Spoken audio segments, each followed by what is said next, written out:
Hey guys, welcome to episode number 409 of the Lifetime Athlete Podcast. And today is a very special show for me because I get to introduce and have a discussion literally with an old friend. I've known Doug Fletcher. I had to think about this before I began for about 25 years, and I have known him as a community member, a colleague, a friend, a lifetime athlete, and an avid cyclist.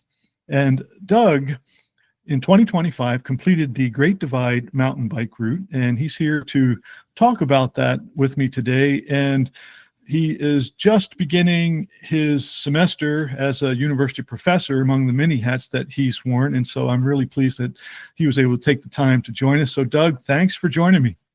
Thank you, John. It's a pleasure to be here.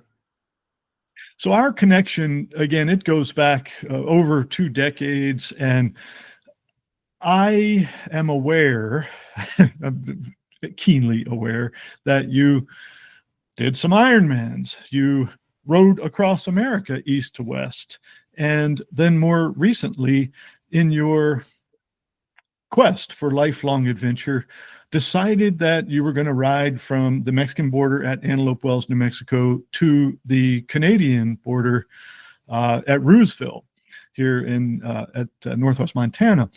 So let's start anywhere you want to start with, what prompted this, and then we can get into talking about the GDMBR itself.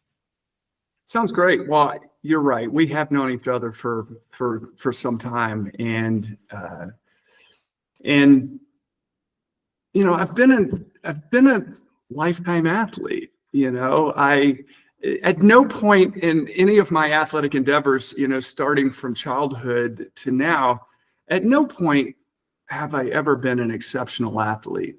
It's not like I've ever stood atop the podium of any race, or even been close to it. I've been clearly a middle of the pack athlete my whole life. Even in high school when I was doing cross country and track, I thought I was fast until you got on the track with other people or on the course with other people. But I really love athletics, and I love watching sports. I love participating in sports. I love athletics of all types, and yet, I'm drawn to it for the adventure and the challenge and the excitement, not with any illusion that I'm going to win or even be competitive. It's just I love doing it. And as I got older, as I got into my out of my early childhood, and I got into my 20s and 30s, I started gravitating to longer and longer endurance events. And really I was kind of inspired to do that because of our community in Bozeman, and it's such an active community with so many amazing athletes. And I wasn't there long before, I started hearing these rumblings about the Ridge Run. And so of course I had to try that, and ended up doing that for many years, right in the middle of the pack, and yet it was a great feeling to be out there doing things that felt like an expression of who I was, and not with any expectation that I was gonna win or even be, fast or competitive. But I just kept kind of go. It's kind of like a gateway, and once you kind of crack that door, it led to triathlons and eventually doing an Ironman in Coeur d'Alene. That was probably about 2009 or 10. And from there, I got really more into cycling after that. And oddly enough, of the 3 sports in the Ironman or the triathlon, I was the least good at cycling. I was a pretty decent swimmer, or became a pretty decent swimmer. I've always been running, since I was young. And And cycling was not something I was particularly good at, but I enjoyed. And as I got into road cycling and then eventually mountain biking, I just enjoyed and gravitated towards the longer events. As you mentioned, for my 40th birthday, I decided to ride my road bike across the country and did that, and did the Leadville 100, mountain bike race, kind of in that same time frame. I love the Butte mountain bike race series, the 50 and the 100 and others, but I had always heard of this Great Divide mountain bike route. And I think it started probably in the late 90s. So it's only been around, 25-ish, 30 years maybe, but I had heard of it. And being a person that gravitates toward endurance events, it's been something that's been kind of on my radar for easily 15 years. And for a whole variety of reasons, the timing just never worked out to have the opportunity to do it. And this past year, as I started looking to my summer calendar, I just realized that I really didn't have anything going on this past summer that would prevent me from having the time window necessary to attempt something like this. And so I started planning and decided this summer was the summer to do it. So it was a time. I mean, it was an experience that I've been looking forward to for a long time, but finally had the opportunity to do it this summer. And the route roughly follows the Continental Divide. Is that correct? That is correct. The Continental Divide Trail, I think, began back in the 1970s, and the CDT coalition, the nonprofit that kind of spearheaded this, has been piecing together the Continental Divide Trail for probably 50 years, and they're getting pretty close to finishing it. And then in the late 90s, the Adventure Cycling Association out of Missoula decided that they would create a route that more or less paralleled the Continental Divide Trail and the Continental Divide of the U.S. from Mexico to Canada. So the route is mostly gravel roads. There's a little bit of single track and there's a little bit of pavement. But if you imagined a gravel road that took you from Mexico to Canada, that's essentially what the Adventure Cycling Association did. And their goal was to keep the route as close as possible to the Continental Divide Trail, with the constraints of trying to keep you off pavement and keep you on dirt as much as possible. And so they did that in the late 1990s. And I think the route is just shy of 2,500 miles. I ended up doing a little bit more than that because, as we'll get into later, I decided to use paper maps for my navigation rather than a GPS, which probably wasn't the smartest decision. And I may very well be the last person to ever attempt it with a paper map, but I did get lost a number of times. So I ended up doing about 100 extra miles. But yeah, it's roughly 2,500 miles. And, people think gravel roads and they would ask me, well, how many miles a day are you doing? And I did it in roughly 2 months, 60 days of riding, which averages out to about 40 miles a day. And, for most people, especially road cyclists, they're like, yeah, 40 miles a day, that's not too bad. Well, for me, that was like 8 hours of riding, because it's also hilly, because it's taking you right through the heart of the Rocky Mountains from New Mexico to Canada. So I think the total elevation gain was right at about 150,000 feet. And so that averages about 2,500 feet per day. Some days were more, some days were less, but it's for me, it was not a fast cycling endeavor. 40 miles for me was a full day of riding. It's not like, that's a couple hours of riding or something. So it was a full day. And, but fortunately I was lucky. I was able to get it done. Oh, absolutely. So the concept or the sport of bike packing, I mean, I think we've also seen that evolve in recent years, just a couple decades. There's always been bicycle touring, but this, concept of bike packing and bikes specifically set up to do what you just did or similar. I was wondering if you had a few comments to offer about bike packing, and then also maybe some specifics about the setup that you utilized for your GDMBR. Yeah, for sure. So road touring has been around, I don't know how long, probably as long as bicycles have been around. People have used them as a form of adventure travel. Bike packing probably began, I'm guessing, about the same time as when this route was developed. I'm guessing it probably had its origins after the mountain bike was invented in maybe the late 80s, early 90s, when mountain biking kind of became a thing.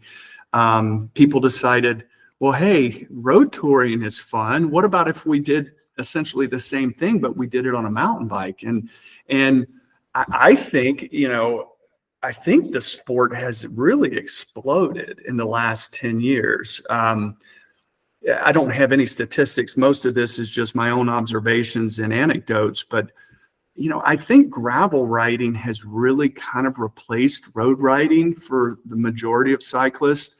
I used to road ride a lot, and I don't even own a road bike anymore. And when you just look around your communities, you see a lot more people riding gravel bikes and getting off of the pavement. And so over the last 10 years, I think bike packing has really exploded as gravel riding has grown in popularity, and getting off pavement, and the equipment has evolved enormously, as the bikes have as well.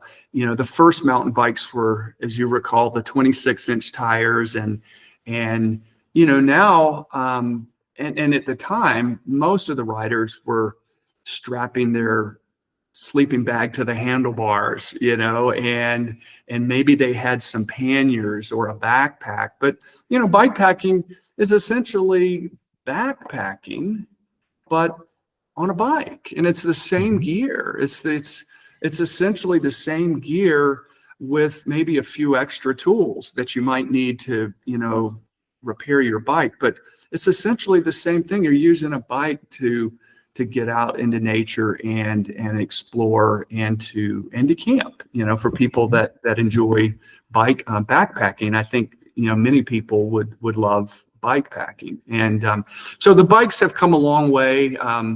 I have been bike packing for about 10 years, and the gear just keeps getting better and better as the market gets bigger, as more people are doing it. You've got all sorts of innovations and people, companies offering, great equipment. And so the bike that I've had it since about 2018, I think. I bought it used from a guy in Missoula, and it's a Salsa bike packing bike.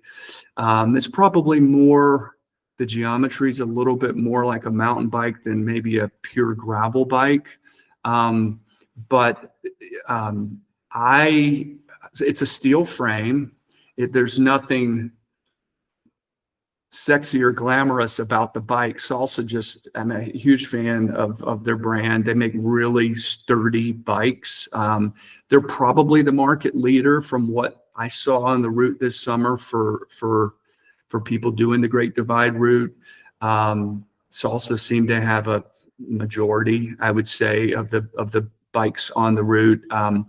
Mine is nothing new. The bike's probably 10 years old-ish, but it's fully rigid. It was fully rigid when I bought it. It's all steel except for the front fork is a rigid fork. It's carbon. I did add a few things to it to give it a little bit of cush. They now make a seat post. I believe it's Cane Creek that makes it, but it's called a Thud Buster, and it's a seat post that gives you a little bit of suspension. And then a brand called Redline, I think, or maybe it's Redshift, makes a stem that also has some give in it. And so you had a little bit of relief on your shoulders and on your bottom, but for the most part, it was a fully rigid bike. A lot of the people, well, let me add one other thing about my bike setup. I use Jones bars, which puts you in a really upright position as opposed to what you might experience on a road bike or even a mountain bike. You set much more upright. I love the Jones bars. I didn't have any problems whatsoever with hands or shoulders. It worked great. I would say I was in the small minority. Most of the people I saw riding the route were using drop bars, kind of in a more traditional gravel bike setup. But I had good luck with the Jones bars. A lot of people were using aero bars that they had attached to the top of their drop bars, and I did not, and I didn't feel any need to get an aero position. It's not like, maybe some people do it for comfort, just to mix up the positioning a little bit. You're certainly not going fast enough where aerodynamics really come into play at all, but it may be for comfort. But I didn't have any problems with back issues or shoulder hands issues with the Jones bars, and it worked good for me. But the other thing, most people are probably still using panniers, and I think that's evolving. I used a brand out of New Zealand called Aero, which rather than using panniers on the rear or the front, they have a different rack system with dry bags and kind of the cinch style bags. And so I had 3 bags on my back that were waterproof. And I think that's probably the direction that the industry's kind of going. The panniers work great on the road, and maybe there's good off-road panniers out there too, but I did see people having issues with panniers breaking or falling off, and they're just not as rigid and firm as some of these newer styles. But yeah, that was the bike I took, and I was happy with it. Oh, that's great. And I think you're spot on. The alt bars or the alternative bars becoming more and more popular, with that Jones loop bar being one of the most popular. I know Surly makes a couple. There's some others out there. And you have some traditionalists who like to run the drop bars and just ride that position. Of course, you're looking at a different drivetrain or shifting setup, shifting and braking with that. And then you still see some flat bars. But more and more, I think the alt bars are ruling.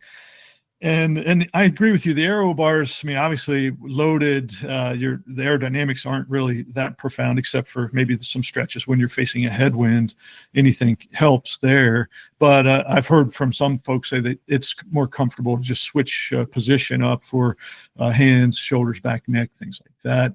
And then the gear transport elements are so fascinating because, as you indicated, we're seeing all these innovations in rack designs and bags, and this fusion from the ultralight backpacking community now into bike packing, and just we're all finding ways to have lighter gear. Of course, you pay for it, and also to find ways to test and take less and less. And that's I was just amazed when I rendezvoused with you, and you were doing so well with just such a very efficient and simple setups. And I think that's really one of the fascinating things about this freedom that many people are enjoying with bike packing.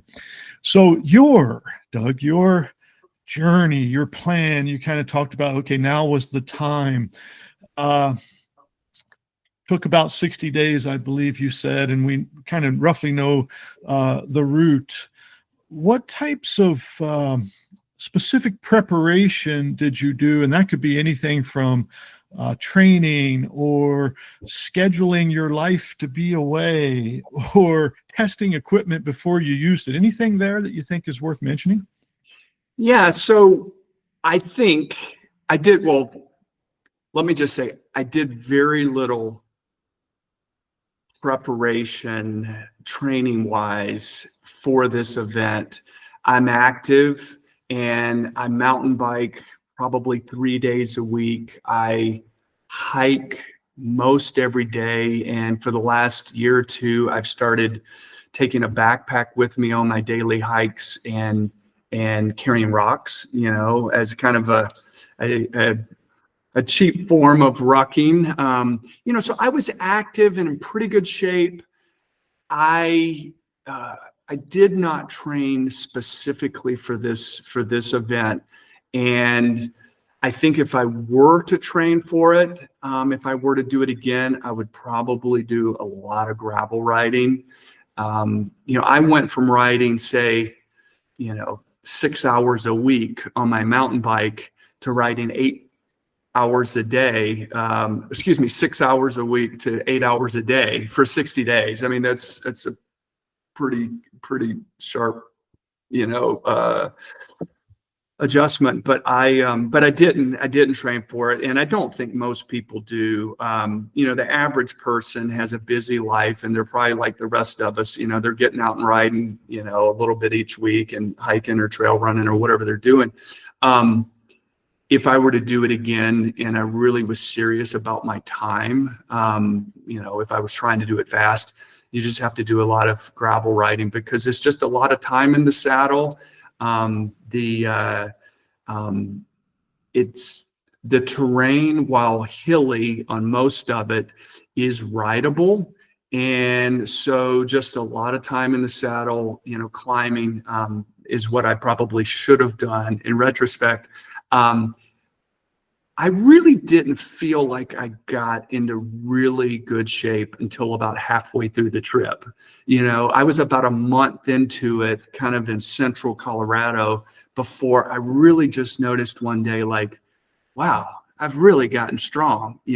This hill a month ago, I would have been struggling to get up the hill. And, now I'm just, gliding right up the hill. And so eventually you do get in shape if you're lucky enough to ride that long. But I didn't do a lot of preparation. As far as timing, I'll mention that I did it northbound, which is not the most common way. Most people ride southbound.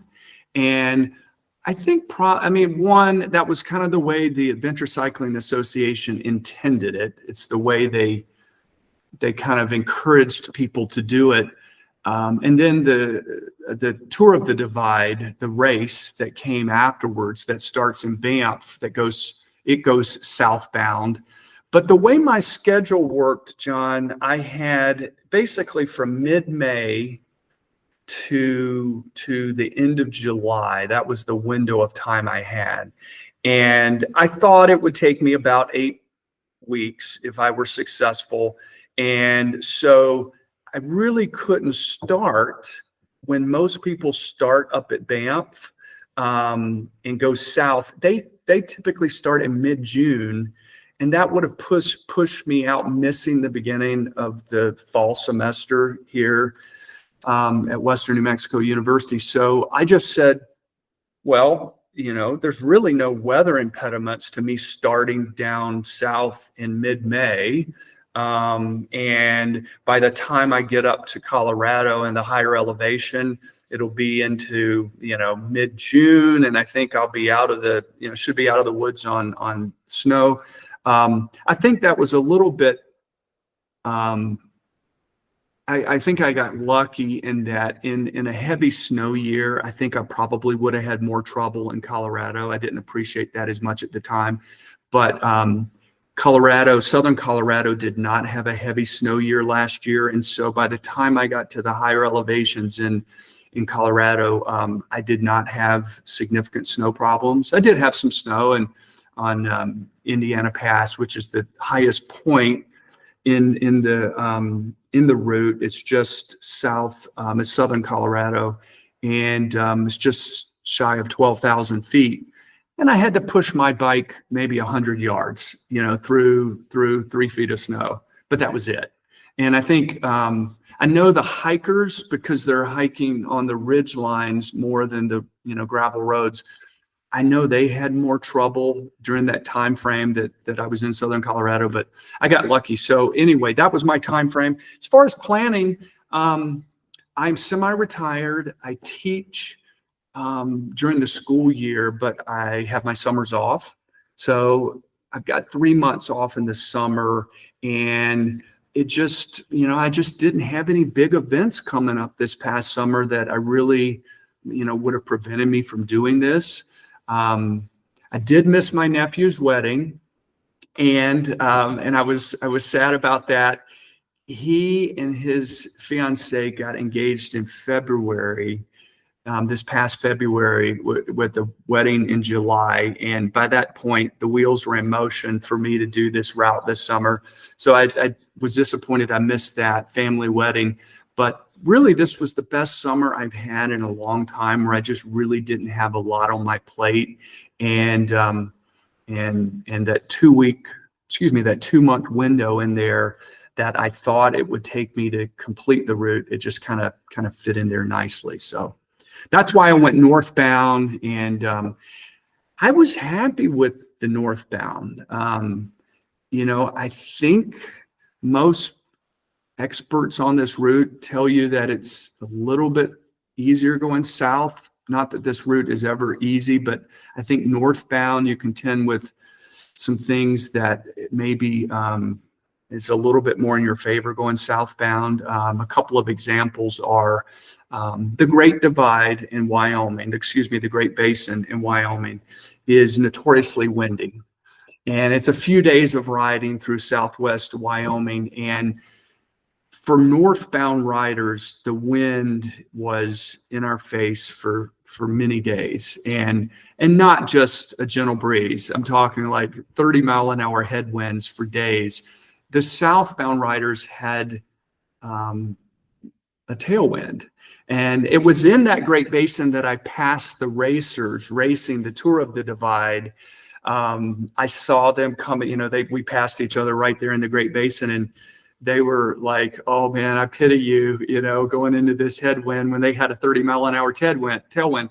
That was one small example where, those are wind averages. They tend to come out of they tend to favor the southbound riders.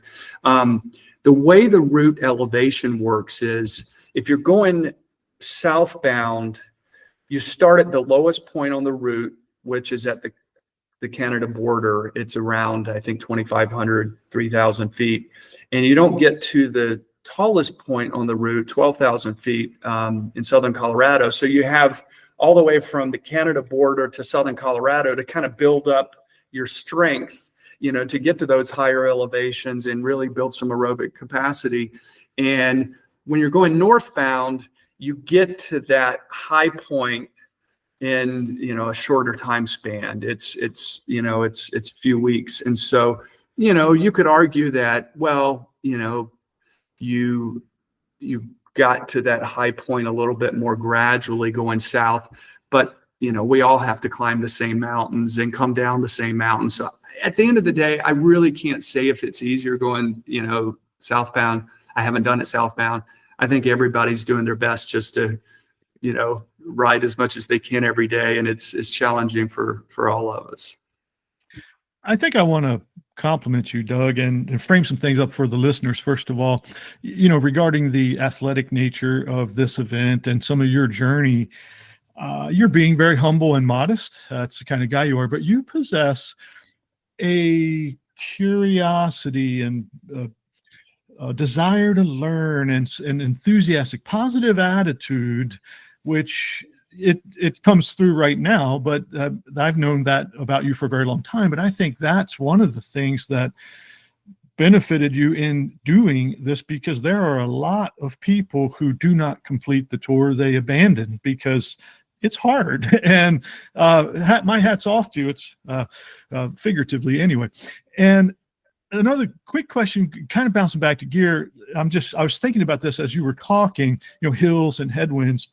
Okay, so let's just say ballpark, your base bike's about 30 pounds, and then you're adding racks and bags and gear. So fully loaded, are you pushing like a 60-pound barge? I think so. I never weighed it. Mm-hmm. You're right. The Salsa Steel bike without any gear on it's probably at least 30, if not 35, with the Jones bars and things like that. By the time you get your racks on, you've probably added, I don't know, another 6 or 8 pounds. So let's say you're pushing 40. And, if you're going backpacking for 2 months, you're probably carrying 30-ish pound, 20 to 30 pounds of gear in your backpack. And then you add on food and water, and then your bike tools and things like that. I bet it was at least 60. And if you told me it was 75, it would not shock me. Mm-hmm. So that's somewhere in, that 60 to 75 pound range, I would guess was what it was fully loaded. I was able to carry 2 gallons of water. And so that's 16 pounds right there. I didn't carry 2 gallons every day, but there were times like going through the Great Basin where there may only be one water source every, 75 miles. Mm-hmm. And so you did tend to carry, I did tend to carry, 16 pounds of water and a week's worth of food, in some stretches of the trip, you were literally, 5, 6, 7 days from the next place to reprovision for food. So you've got food and, I could easily see it being 75 pounds. And just a quick thought for the bike geeks out here, don't necessarily need to use gear inches, but what was your low gear, 30, 32 tooth chainring up front and 50, 51, 52 cog in the back? Is that about what you were running? I'm embarrassed to say I don't know any of the ratio numbers, but here's what I did have. I was running 2 chain rings on the front. When I put this bike together in Bozeman, not me personally, but Alter Cycles in Bozeman, Mason and Steve, I specifically asked for 2 chain rings on the front, and I don't have big legs. Anybody that's seen me, I look more like a runner than a cyclist. I don't have big legs and I don't have strong legs. And so I said, listen, I want the best granny gear money can make, and so I went with 2 chain rings on the front, and whatever cassette I had on the back was geared towards making it as climb friendly as possible. I'm sorry, I don't know any of the ratio numbers, but it was, I really did like my gearing. I was talking to my bike mechanic down here in Silver City, New Mexico, where I live now, just this past week since I got back. And I was asking him, about my chain rings. I've pretty well worn out my drivetrain. I've got to, replace the cassette, the chain, the chain rings on the front. And I was asking him, I said, most people just run 1 chain ring on the front now, and a big cassette on the back for their granny gear. I said, do you think you get the same, granny gear capacity with 1 chain ring? And he said, probably not. Having 2 chain rings on the front probably gives you a little bit more, easier climbing. So I'll probably keep it as a 2 chain ring configuration on the front for me personally, just because I'm not naturally a strong climber. But that kind of tips over into another thing we can talk about now or later. But, you're starting to see people out there running drive belts rather than a traditional drivetrain with a chain and derailleur. Not a lot. I mean, it was probably maybe at most 3 to 5% of the riders I saw riding, a belt-driven drivetrain with an internal gearing. And I think that I didn't personally have a lot of trouble with my drivetrain, but it's pretty bomb proof. Those belt drivetrains, once you get them kind of set up and dialed in, you're probably not going to have as many problems on the route. But I'm not an expert at drivetrains, but I could see maybe one day trying that, The one thing while we're talking about gear that I will add for anyone that's thinking of possibly doing this, or doing long mountain bike touring, I would say 80% of the bike mechanical issues I saw on the route, myself and with others, had to do with wheels. And I broke spokes, people broke spokes, hubs blew out, you bend your rims, even though down here in the Southwest, I run tubeless tires all the time, I had trouble keeping my tires tubeless. Whenever I would break a spoke, I would lose, the compression. And I ended up, ironically, running tubes a lot of the route, which most people don't do anymore. And I don't do in my everyday life. But where I was going with this, John, is that if you are starting from scratch and building up a bike to do this route or bike route similar to this, I would say invest in the absolute best wheels money can buy for mountain bike touring. The wheels, it's remarkable the bike even holds together when you see the abuse it goes through. And the wheels take a lot of abuse. 75 pounds, if you're riding a bike typically at 30 pounds and now you've added on 45 pounds, the wheels just take an enormous amount of load. And I was fortunate, even though I lost some spokes, I never got completely derailed. I was able to, get to the next bike shop and get them fixed. But if I were to rebuild this bike, I would probably buy the best wheels money can buy. And I haven't done any research. I don't know, who makes the best wheels out there, but everybody I saw surprisingly didn't have a ton of drivetrain issues. It was wheel related issues. And so I'll just add that for anybody that's into gear and thinking about doing something like this. Oh, it makes great sense. Go Bomber with the wheels. Oh, quick thought I just had. Clipless pedals or flats? No, I had cleats on my, I clipped in SPD Shimano, and I bought cycling sandals. And they were not made by Keen. I think Keen sandals used to make a biking sandal with a cleat on the bottom, and either they stopped making it, or for the life of me, I could not find it on the internet. And I bought a Keen knockoff off of Amazon. I loved these things. And because they were European sized, I ordered the wrong size. At checkout, I must have screwed up the sizing, and they came, I wear a size 11. They came as a size 13. And I got them like the week before the ride, which you should never, buy new gear right before the ride, but I did. And so I had all this room in the toe box, and they look just like Keen sandals with the Velcro straps over the top. But one of the things I noticed, I did a 3-day trial run from the Mexico border to Silver City to knock that little stretch out. It was 3 days. And I was wearing my cycling shoes. And after 8 hours in a pair of cycling shoes, your feet were just not happy. It was like, and these are shoes that I wear, they're old. I wear them every week. And yet, I ride them for 2 hours at a time, and they fit great. But when you're in it for 8 hours a day, week in, week out, I just found my feet. So I bought these sandals. I was the only person on the route that I did see wearing sandals, by the way. I will add that. And I probably looked like a carnival clown with them being 2 sizes too big, but they were amazing. I put on like some nice, wool socks underneath them, and your feet just breathed all day. Yeah, sure. I gave up a little bit of power, with the more flexible sole, but they were uber comfy. I would wear those again. And I did meet a guy on the route.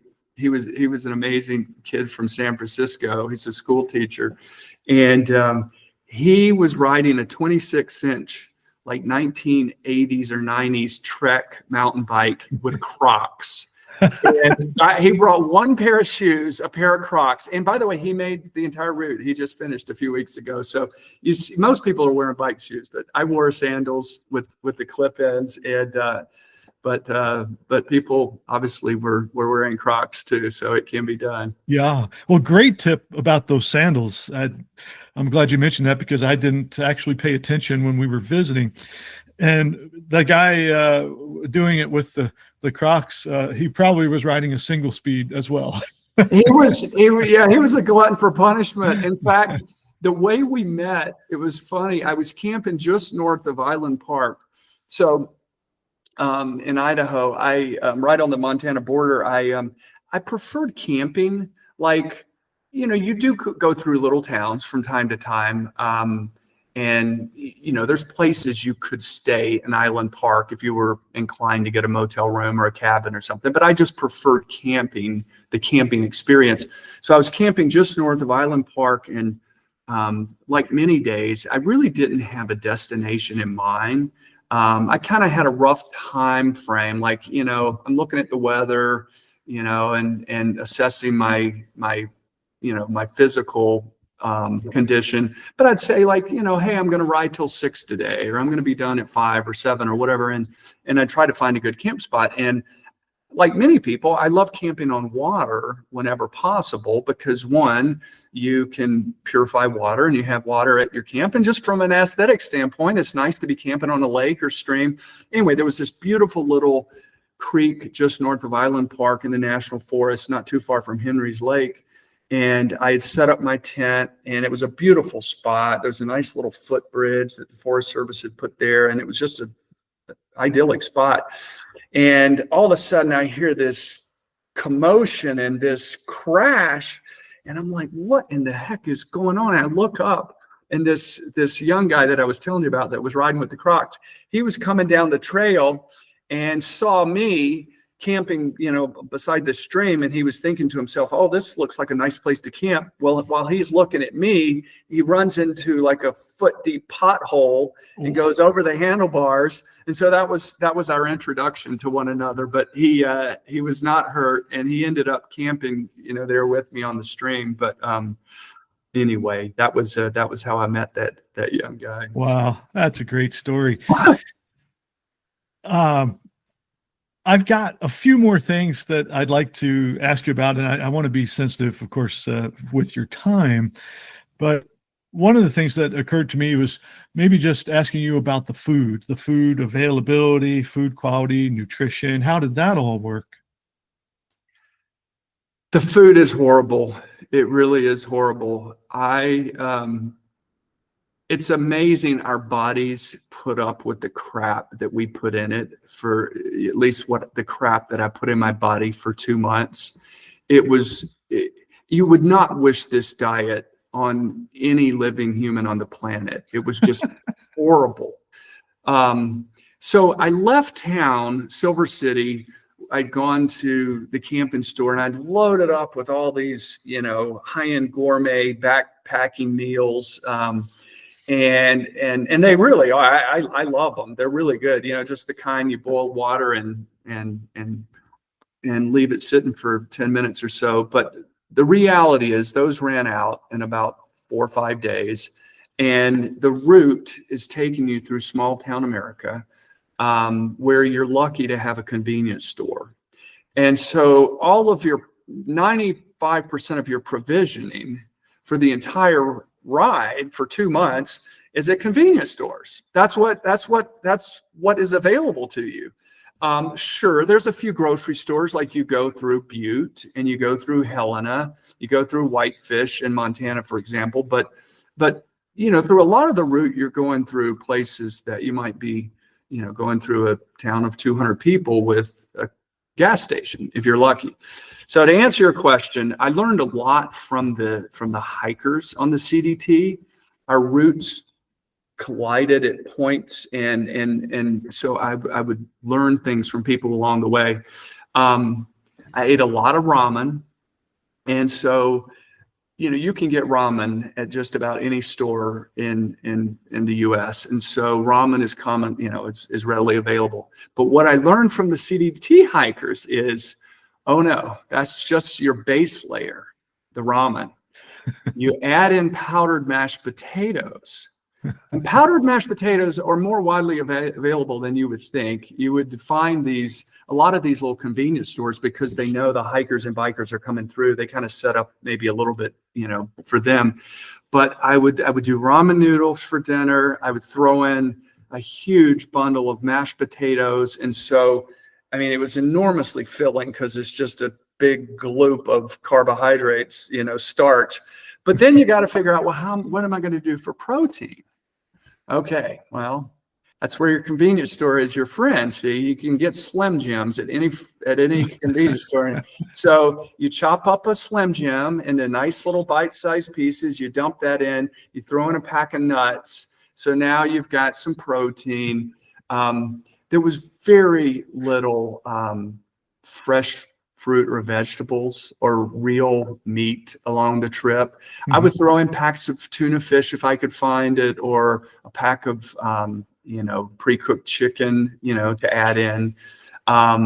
But there really was no fresh fruits and vegetables for 2 months. I mean, when you would come through a town that did have a restaurant, you would go, of course, and get a cooked meal. And I would always get the biggest salad I could find, just because I know I hadn't had vegetables in a week, But I would do, during the day, it was mostly whatever calories you could find in a store, and that was easy and convenient. So I've eaten every bar that I think is made. I've probably had 24 different brands of bars, and I can't say that one was my favorite or my least favorite, but just the variety helped. Because if you eat a Cliff Bar, 10 a day, at some point you're like, just give me another bar, So, bars during the day. I typically did not stop for lunch. That was just a habit built from the days of like the Ironman, where you're going for 10, 12 hours at a time, and you're fueling as you ride. Mm-hmm. I would say most people did stop for lunch, but because I was probably a smidge slower and older than the typical rider, that hour lost taking a break for lunch was, 10 miles for me. And so it was really useful to help me get to, further down the road. I stopped once an hour pretty religiously, and would break for 5 minutes, just get off the bike for 5 minutes, stretch, get a bar in my system. At some point you just start craving whatever. I ate probably a truckload of gummy bears. Mm-hmm. Everybody's got their go-tos, combos, pretzels, salty. At some point you're just craving salty things. I'd go into Walmart and buy a ton of those individual sized packets of peanuts. Mm-hmm. And I would just something salty. But the diet was horrific. And it's not a diet any sane person would do, but mm-hmm. It's just the reality of what's available along the way. The one thing I would say is I didn't weigh before the trip, so I really don't know how much weight I lost. I probably lost somewhere in the neighborhood of 15 pounds. Mm-hmm. My normal waist size was 34 before the trip, and after the trip, I can easily fit into 32s. Mm-hmm. So I'm as slim as I've been in a long time. But it's not by design. It's just that you're burning so many calories in a day, and I'm guessing I'm probably burning 5,000 calories a day. You just can't hardly consume that much calories. Mm-hmm. You can't carry that much food on your bike. You just don't have the capacity for it. So you're just constantly eating, but you're never quite replacing the calories I think you're burning, mm-hmm. On average. Yeah, it's so fascinating. It's almost that, there's an abundance now. Of course, most of it's junk food, but it's also a rite of attrition, in that you're going to encounter some inevitable losses or some changes in body composition. Yeah, for sure. It was inevitable. I don't know how you could ride this and not lose, considerable amount of weight. because, if you're successful at riding for that long, at least on this route, there's just no way to replace the calories that you're expending in a given day. Hunger and fatigue just become your soulmates, for 2 months, and you just embrace them like soul brothers, Well, there's your great attitude coming out again. You don't have to elaborate any more than you would like, but I'm interested in a few summary statements like low points and high points, maybe starting with low points first. You mentioned some mechanicals. There was wind in the Great Basin. Anything that you think is a low point that you would like to share? Well, first of all, anyone considering, doing this, and anyone that has done it would agree, you're going to get thrown every imaginable weather type that Mother Nature can create. You're following the Rocky Mountains for 2,500 miles. Mountains are notoriously fickle with weather, and so I had hailstorms at 10,000 feet and lightning. I mentioned the wind. I had a lot more rain on this trip than I was anticipating, given the time of the year. Out of the 60 days, I don't think I'm exaggerating when I probably had 10 days of rain, and some of those were like rainy all day kind of days. So, I was expecting maybe less than 5 days of rain. So, I had a fair bit of rain. Snow, I had snow in northern New Mexico. The lowest temperature it got, I'm just kind of thinking off some of the things related to weather, but I remember, in northern Wyoming, up around Jackson Hole, Grand Tetons, got down into the low 20s, at night, where, your water bottle would be frozen. But an equally challenging variable, which, I hadn't really anticipated, is the variety of road surfaces you're riding on. You've got deep sand for miles at places in New Mexico. You've got, places along the route when it does rain, the roads turn to gumbo. Mm-hmm. And so, at some point you literally cannot ride your bike. You've got so much mud caked onto your wheels and drivetrain that the wheels stop spinning. And then you get off and you start pushing your bike. And at some point you're just pushing your bike across the top of the mud. The wheels are not even spinning. There's parts of the route which are incredibly rocky, like so rocky you would not go down it unless you were like a serious off-roader. I'm talking like miles of bowling ball size boulders, that you're trying to ride through, right? And so, there's portions of the route. So, the surface was as much of a variable on your progress that day as the weather was. But some of the low points, I mentioned the wind in the Great Basin. I had gone through the Great Basin previously on my cross-country road bike trip from east to west. I'd gone through the Great Basin before. It was miserable then. It was miserable this time. And maybe it's just miserable all the time. The Great Basin's just a windy place. But I had some, days at above 10,000 feet where there was no way for me to get off the ridge. There was this one stretch in northern New Mexico that was probably, 15, 20 miles where you're riding above 10,000 feet. And the weather was great when I started that, along that ridge. Well, by early afternoon, you're in the middle of a thunderstorm, lightning storm with hail and rain. And there was nowhere to go other than just to move forward. There was no way to really get off the ridge. So you had moments like that. I think when you're in the Rocky Mountains, you can probably expect every kind of weather. I also had beautiful days, a 75-degree day in riding through the Rocky Mountains with no wind and, beautiful white puffy clouds, so you had the good days as well. The one thing I would say as far as the low points for me that I'll just mention, I did have problems with saddle sores in the first half of the trip. I would say by the time I got out of Colorado, I was kind of over the hump on that. Maybe if I had ridden my bike more prior to starting, maybe I had built up a little bit more calluses on my bottom.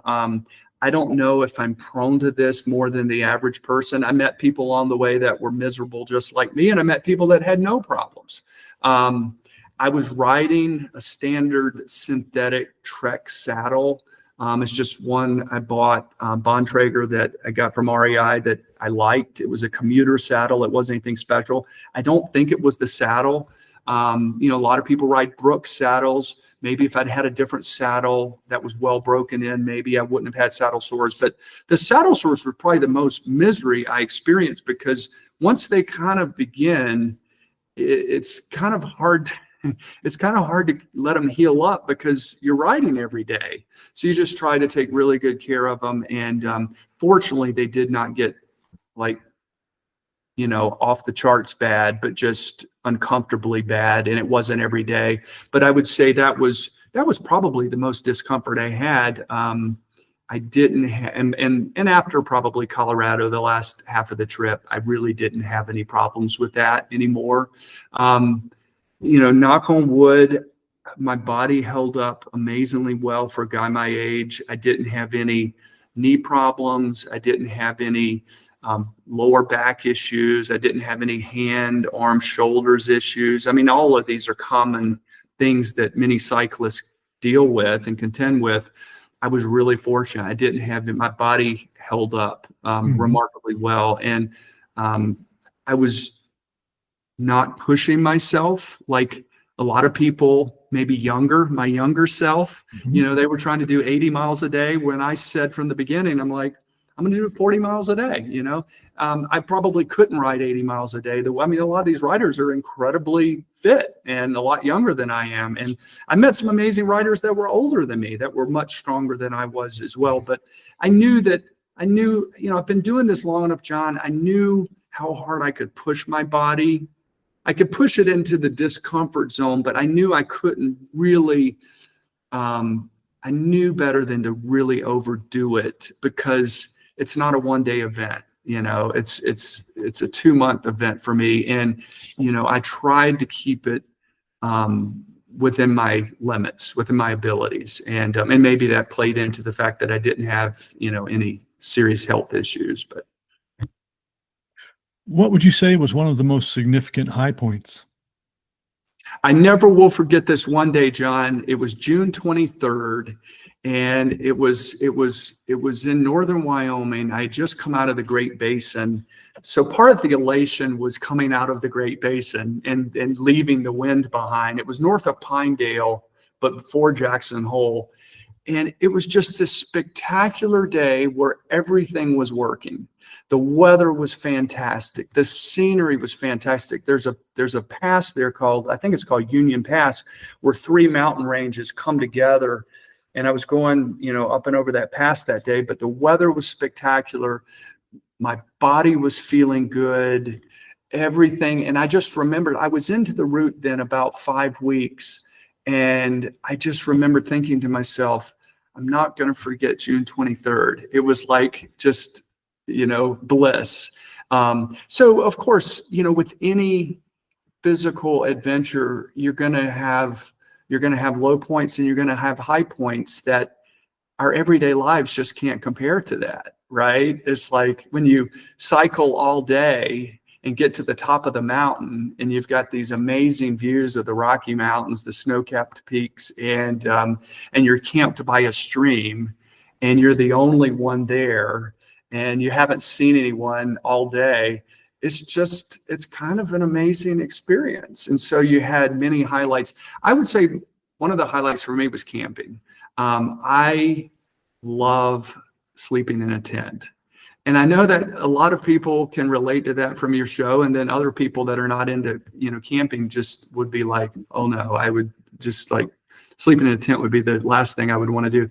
I love sleeping in a tent. I love the camping experience, honestly, as much as the biking. Like at the end of the day, you've accomplished, a a lot, you feel good, you feel tired, and just setting up tent, purifying water, cooking your meal, you know, I loved the camping. And the other thing I'll add is that there's a few things I'll just add that didn't really occur to me until after the trip was over. But, you know, I used no artificial light for 2 months. And so my body clock really got dialed into the circadian rhythm of the sun. And so, you know, it gets dark or darkish, you know, 8, 9, you know, at night. You know, some nights I went to bed at 7 or 7:30. It was still not dark out, but you're tired. Mhm. And then as soon as the sun gets up in the morning at 5:30 and the birds start chirping, you've had 9, 10 hours of sleep, and you're like, all right, let's get up. So I really liked the non-artificial light and just kind of getting in our circadian rhythm of our more natural experience. And then the other thing I'll just add, kind of similar to that, most of the route does not have cell phone signal. So I would say easily, you know, 85% of the route, there is no cell signal. So it was kind of a 2-month digital detox, which I loved. I was doing it solo. So I loved the solitude of it. And I also loved, John, the simplicity of each day. It's like, it was hard physically, but you had one thing to do each day. You get up and you ride your bike and you set up your tent and you go to bed and then you do it. But you were not multitasking. Like in our everyday lives, I've noticed this since I got back. In our everyday lives, we have a tendency where, at least I do, where you're trying to do a half dozen things at once, you know, and you're on your phone all the time. And you're trying to do 3 things. You're doing laundry, cooking dinner, you know, and talking to a friend on text or whatever. And it was like there was no cell phone signal for most of the route, and there was nothing to distract you. It was just like ride your bike, eat, sleep. And so I really have tried to take as much of that with me into my normal life, where I'm really trying to make a conscious decision not to multitask as much as I did, and be thoughtful about what am I trying to do right now? You know, what is my task right now? And not to be thinking about 3 or 4 other things that I should be doing, but just do that one thing. And it's not as easy in our daily lives, you know, with our work and families and responsibilities, but I'm trying, you know, trying to. That's such a profound reminder for all of us, or a learning experience as you described it. Finishing up, what's next for you? Regular training day to day? Is there another event already on the horizon? What's going on? Yeah, one thing I'll add, which leads to the answer for that question, is about 300 people do this route every year, give or take. And most of them are going southbound. The majority of the riders that I met were international. Mm. They're not from the US. And so I met people from all over the world, heavy emphasis or representation from Northern Europe, and a heavy emphasis from Australia, New Zealand, although I did meet people from South America and other places. But now that I've done this, I want to use adventure travel as an opportunity to see more of the world. You know, I've seen some of the world, you know, maybe more than some, but a lot less than others. But I met this couple from New Zealand that were probably in their mid-60s, and they were doing this route, and they spoke highly about some of the riding in New Zealand.